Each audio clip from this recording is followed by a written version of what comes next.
Tell me your name and the sport that you play. My name is Herman Kucukkoseoglu. I wrestle at Fullerton. My boy Herman here. Herman, can you tell everybody about yourself? Yeah, my name is Herman. I come from a family where sports was a big thing. My dad was able to leave his country growing up just because he was good at soccer. He made his life an opportunity for himself. So growing up, I was pushed to play sports, and soccer was a sport I was playing a lot of life.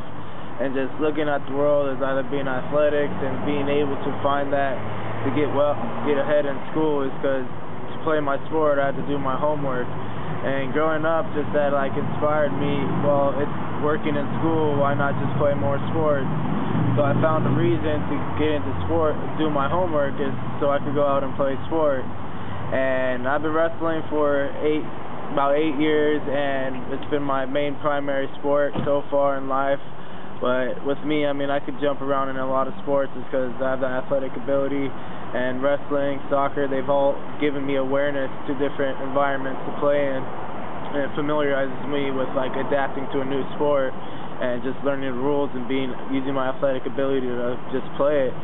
So with me, it's just doing anything and everything is what I want to do. I want to be able not to just sit around and do nothing. It's just playing sports gives me that edge on everyday life and in the business life and work life.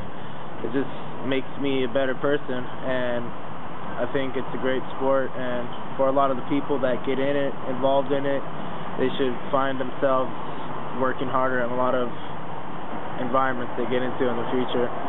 So, I mean. All right, I have a few simple questions I want to ask you here. What is your daily routine as an athlete?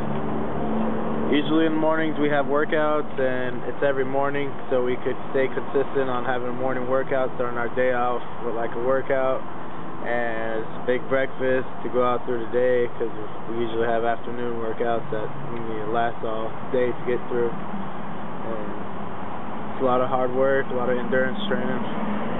Can you describe the challenges of being an athlete?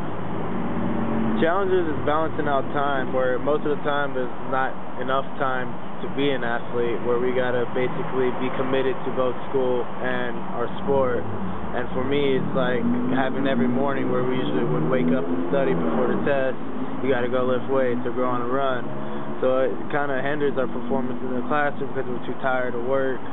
And a lot of the time, it's just my biggest obstacle is having enough time for everything I need to do in life.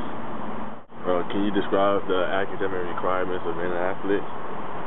As far as academic requirements, just like every other student, I mean, we're just as good as everyone else. They could basically kick us out and have another student come in, but we got to have over a 2.0. Some coaches recommend you have a 2.5 or better, and we are required to do study hall if we don't meet the requirements set by the coach. So a lot of times our eligibility is based on what we complete. We got to complete 12 units, but we could be enrolled in 15. And as far as that, it's just keeping up on our grades. It's something we need to not barely get by in the classroom and be working out. You got to do your work in the classroom as much as you are when you're working out. How do you prepare for games? Before our matches, everyone's different. I mean, with me, I like to relax. I usually have an upbeat tempo. Like when I'm in the sport, I always get the jitters, so I usually relax and just think about it, kind of go through an imagery kind of thing, think through everything, and that works a lot with me. So when I finally get the match, I kind of have thought everything through and I'm ready, I'm prepared mentally, so I'm able to do what I can physically. Can you describe the rewarding part of being an athlete? The rewarding part is, I mean, it's the ability to do something different. I mean, a lot of people sit in front of a computer, don't do anything with their life. It's just go out there and entertain and challenge yourself, and it's just that opportunity where you get to be better than others, compete against others, and it's just that it feels good because, you could just sit home and do nothing, play video games, but you're actually doing something that challenges you both in the class, in everyday life, and in the classroom and whatnot.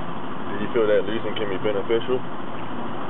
Losing is always beneficial as long as you don't beat yourself and let your opponent beat you, because if you beat yourself, you basically you know, you're not going to learn anything from that. If your opponent beats you, it means your opponent's better than you, and you got to find ways to beat that opponent by finding what mental errors or physical errors you made. We're not perfect, so losing is, there's always something to lose from it. I mean, best champions lose sometime in their life, so I mean, it's not good to lose. You know? What is your goals as an athlete? Goals as an athlete, as far as what I've done and what I'm trying to do, it's just that there's always something else. There's always something more you could be. And right now I'm at a point where I have one more year left, and after this I see myself coaching. If there's nothing I could have done, I want to be that coach, as an athlete that could do it. And it's like that kind of father-son relation. I want to, like, if there's something I can accomplish or do in my career, I want to see someone do it, like, and I help and whatnot. So you think being an athlete helped you to become the person you are today? Yeah, being an athlete molded me. I mean, it got the discipline, it got my work ethic. I mean, I worked for In-N-Out, and it's like I was fit for it because I was that fast-paced, that environment, being alert, being aware of what's going on. And playing sports, you do that. Like, you have to be aware where the ball is, where your opponent is. It's so much going on that you gotta be multitasking. And it helps in the workplace, it helps in school, and it helps a lot with dealing with stress too, because in the games it's frustrating to be able to overcome a missed shot. You can do that with homework. You do bad on homework, you get back on your feet and do better like next time. So it's kind of like that whole entire like build, like that character you put in, like it's basically who you are, like your identity. Last question. Who inspired you to become a wrestler? As far as being a wrestler, growing up I played football and played soccer, and in high school soccer and wrestling same season, and I wasn't really too comfortable playing soccer at my school because the high school coach had kind of previous encounters with that. I really didn't like too much about him, and my brother was a wrestler, and all throughout my life it was just a competition. My brother, he's only 18 months older than me, he was a senior when I was like a junior, vice versa. Like, it was just all throughout high school we always pushed each other. And so when we got in the wrestling room, we finally became brothers, and it was just something we could push each other, something we always had time to do. We always need each other, so it made me feel that I don't need a team to actually be good at something. So that's what made me like inspire myself. Like, it motivated me, like I could be good at the sport by myself. There's no one else to rely on, there's no one else to blame, it's about me. And that's where a lot of my likelihood of playing like wrestling comes from. All right, sir. Thanks for